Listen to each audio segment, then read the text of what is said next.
সুপ্রিয় দর্শক, জুলাই মাসে কি কি শাকসবজি চাষ করবেন? বর্তমান জুলাই মাসে কি কি শাকসবজি চাষ করতে পারবেন, কি কি জাতের শাকসবজি চাষ করবেন এবং কি কি পরিচর্যা পদ্ধতি ফলো করলে অল্প জমি থেকে অল্প খরচে অধিক লাভ হবে তার বিস্তারিত জানাবো এই ভিডিওতে। সুপ্রিয় দর্শক, জুলাই মাসে সবজি চাষ করবেন আর সিম চাষ করবেন না তা করলে কি হয়?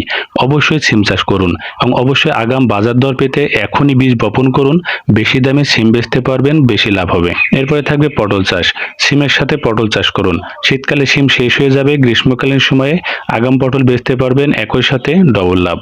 এরপরে থাকবে ঢেঁড়স চাষ। ঢেঁড়সে জায়গা কম লাগে, খরচ কম এবং প্রতিদিন বিক্রি করা যায়। যদি আপনি প্রতিদিন টাকা আয় করতে চান অবশ্যই ভেন্ডি বা ঢেঁড়স চাষ করতে পারেন। এরপরে থাকবে কাঁকরোল চাষ করা। কাঁকরোল চাষের সমস্যা হলো প্রতিদিন হাতে করে পরাগায়ন ঘটাতে হয়। এই কাজটা করতে পারলে অবশ্য কাঁকরোল চাষ করুন। এরপরে থাকবে ছায়াযুক্ত স্থানে ওল চাষ করা। যেখানে সূর্যের আলো পৌঁছায় না, গাছের নিচেই বড় গর্ত করে ওলের চাকে লাগিয়ে দিন, বিনা খরচে ওল খেতে পারবেন। এরপরে থাকবে বেগুন চাষ।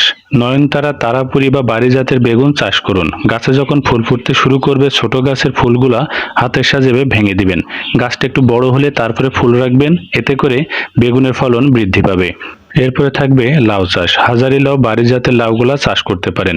মাচার উপরে যখন ডোগা বাড়তে থাকবে হাতের সাহায্যে মাথাটি কেটে দিবেন। এটা করলে দ্রুত নতুন নতুন কুড়ি ছাড়বে এবং স্ত্রী ফুলের কুড়ি আসবে। যত বেশি স্ত্রী ফুল আসবে তত বেশি লাউ ধরবে। এরপরে থাকবে শসা চাষ করা। শসা চাষের বিশেষ পদ্ধতিটা জেনে রাখুন। প্রথমে হাতের সাথে একটি বীজতলা তৈরি করে হাইব্রিড বীজ সংগ্রহ করবেন।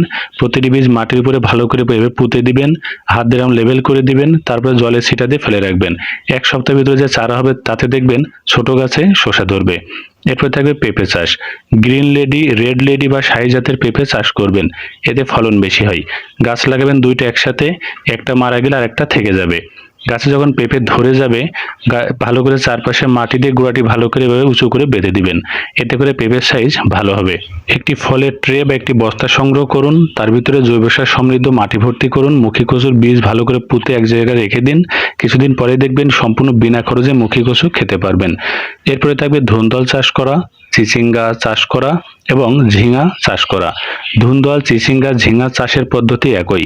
বীজ 12 ঘন্টা জলে ভিজিয়ে রাখবেন, মাটিতে পুঁতবেন, বড় মাচা দিয়ে দিবেন, কোনো খরচ নেই, বিনা খরচেই প্রচুর ফলন হবে। এরপরে থাকবে মিষ্টি কুমড়া চাষ করা। মিষ্টি কুমড়া চাষের পদ্ধতি খুবই বিচিত্র।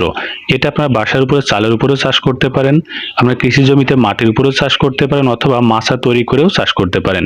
কাঁচি দিয়ে গাছে গোড়া পাতা কেটে দিন, দ্রুত ফুল ফল চলে আসবে। এরপরে থাকবে পুঁইশাক চাষ করা। সরাসরি পুঁইশাকের যে বাজারে ডাঁটা বিক্রি হয় সেটা লাগালেও চারা হবে, অথবা পাকা বীজ যদি সংগ্রহ করতে পারেন, এটা রোদে শুকিয়ে যদি মাটিতে পোতেন তবুও চারা হবে। দুইটা ক্ষেত্রে একই, শুধু একটু মাচা তৈরি করে দিলেই হবে। বর্তমানে জুলাই মাসে অল্প খরচে অল্প জমি যদি থাকে তাহলে ভালো একটি শাকসবজি হলো ডাঁটা শাক। এটা তেমন কোনো খরচই হয় না, জমি চাষ করে বীজ ফেলে রাখলেই ডাঁটা বিক্রি করা যায়। এরপরে থাকবে গাজর চাষ। বর্তমান জুলাই মাসে আরেকটি অল্প খরচের সবজি হলো গাজর, কিন্তু বাজারে প্রচুর চাহিদা থাকে কারণ বেশি দামে বেচা যায়। এরপরে থাকবে বিটরুট। হার্বাল ঔষধ হিসেবে বিটরুটের বাজারে প্রচুর দাম থাকে, তাই অল্প জমিতে অল্প খরচে বর্তমানে চাষ করতে চাইলে বিটরুট চাষ করুন। মরিচ সারা বছর চাষ করা যায়, তবে জুলাই মাসে বেশি ফলনের জন্য দেখবেন গাছের পাতাগুলো কুঁকড়ে যায়। হাতের সাহায্যে পাতা কুঁকড়ানো গাছের পাতাগুলো এভাবে কেটে দিবেন, এতে করে দ্রুত ফুল এবং মরিচ ধরবে। গাছে মরিচ ধরতে শুরু করলে এখন শক্ত লাঠি পুঁতে বেঁধে দিবেন, তাহলে মরিচ গাছ বেঁকাবে না, ফলন বেশি হবে। এরপরে থাকবে করলা বা উচ্ছে চাষ করা। পাতা কুঁকড়ে যায়, সেই সমস্যা কিভাবে সমাধান করবেন?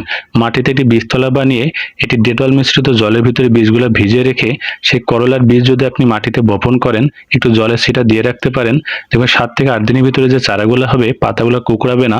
এবং অবশ্যই লম্বা জাতের যে করলা আছে সেগুলা চাষ করবেন। জুলাই মাসে সবজি চাষ করবেন কিন্তু চাল কুমড়া চাষ করবেন না, তা করলে কি হয়? অবশ্যই চাল কুমড়া চাষ করবেন। চাল কুমড়া চাষের খরচও কম হয় এবং প্রতিদিন চাল কুমড়া বিক্রি করা যায়।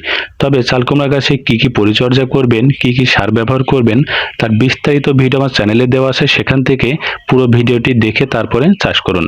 সুপ্রিয় দর্শক, বর্তমানে জুলাই মাসে কি কি শাকসবজি চাষ করবেন তার বিস্তারিত তথ্য দিলাম, এখান থেকে নির্দিষ্ট সবজি দেখে তারপরে চাষ করুন।